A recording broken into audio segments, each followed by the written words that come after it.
নমস্কার, কেমন আছেন সবাই? আজ আরও একটি নতুন ব্লগে আপনাদের সবাইকে স্বাগত। আজ শনিবার, এখন দুপুর 2টো মতো বাজে। অফিস থেকে এসে স্নান করে নিয়েছি। জ্যাসলিন এখনও বাথরুমে রয়েছে। কালকে মা এই ডালের বাটাটা পাঠিয়ে দিয়েছিল। নিজেদেরও বাড়িতে হয়েছিল ডালের বড়া, তো আমার জন্য বড়া ভেজে আর পাঠায়নি, মিক্সচারটা পাঠিয়ে দিয়েছিল। মটর ডাল পিষে একটু দানা দানা করে তার মধ্যে পেঁয়াজ, কাঁচা লঙ্কা, রসুন, নুন, হলুদ, লঙ্কার গুঁড়ো, কালো জিরে সব মিশিয়ে একটা পেস্ট তৈরি করে আমাকে কৌটোয় ভরে দিয়ে গেছিল।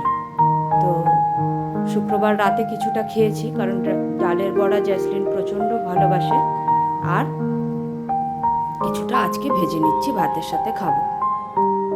ফ্রিজে 2টো মাছের টুকরোও পড়েছিল, দেখলাম জমাট বেঁধে রয়েছে।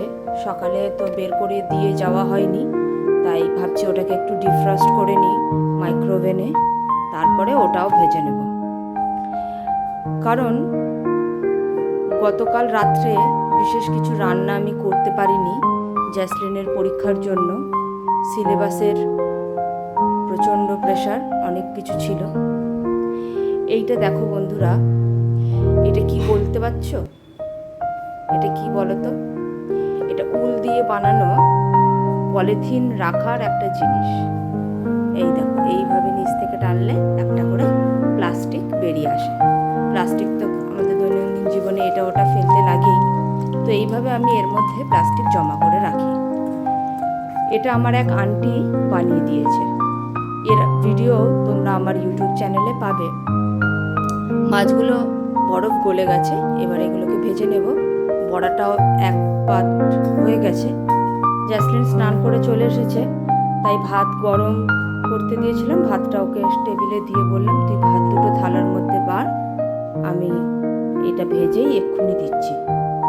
স্নান হয়ে গেলে জ্যাসলিন আর খিদে সহ্য করতে পারে না। তো বড়াটা ভাজা হয়ে গেছে, এবার দিয়ে দিচ্ছি মাছের টুকরো দুটো।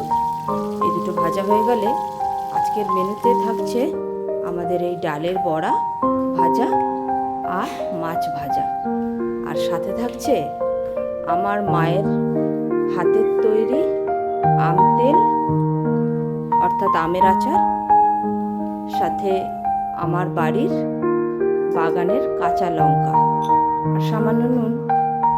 ব্যাস, আমরা 2 মায় মেয়ে তো এটা পেলে পরম তৃপ্তি করে খাই। বন্ধুরা, তোমরা যারা এই ভিডিও দেখছো, বলো তো ভিডিওটা কেমন লাগলো, আর তোমাদের কাদের কাদের এই মেনু হলে আর কিচ্ছু চাই না, সেটাও কমেন্টসে কিন্তু জানিও। আমাদের তো এই মেনু হলে মাছ, মাংস, তরি তরকারি আর কিচ্ছু চাই না। জ্যাসলিনের তো প্রচণ্ড পছন্দ এই রকম শুকনো শুকনো খাবার। ব্যাস, ওর থালা রেডি। ওকে আর কাঁচা লঙ্কা দেবো না, আমি নিয়ে নিয়েছি আচারের একটা লাল লঙ্কা, একটা কাঁচা লঙ্কা আর আম তেল। ব্যাস, চলো আমরা তাহলে খেয়ে নিই।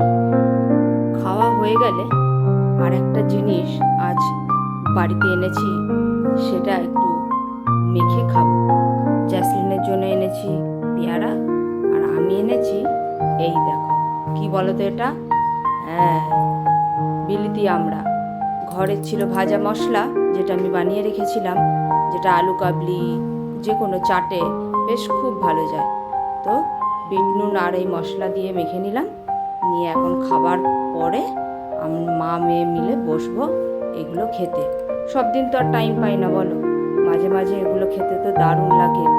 তাই এগুলো খেয়ে উঠে এখন আমরা খাবো। মিক্স করে নিলাম। কি তোমাদেরও দেখে জিভে জল এলো তো? চটপট এখন তো বাজারে পাওয়া যাচ্ছে, বানিয়ে খেয়ে ফেলো তাহলে। কেমন লাগলো জানিও সবাই। সবাই ভালো থেকো, সুস্থ থেকো।